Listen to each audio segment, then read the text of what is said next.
মহান আল্লাহর কত বড় নিয়ামত দেখুন। আমার পিছে ডালে একটা পাখি, অসুস্থ পাখি বসে আছে।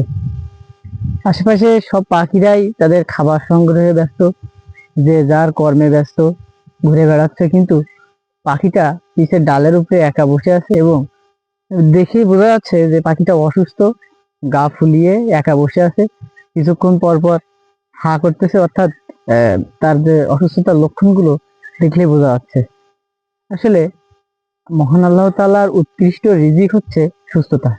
শুধুমাত্রই টাকা পয়সা বা অন্য যেগুলো আমরা জাগতিক যেগুলোকে রিজিক মনে করি সেগুলোই শুধুমাত্র রিজিক নয়, সুস্থতাও একটা অনেক বড় রিজিক।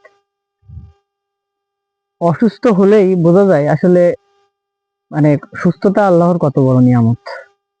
অসুস্থ থাকলে কোনো কিছুই আসলে ভালো লাগে না, খাওয়া দাওয়া চিন্তা বা জাগতিক কোনো চিন্তা বা অন্য যে কোনো কাজই, মানে অসুস্থ থাকলে আপনার আর কোনো কিছুই ভালো লাগবে না।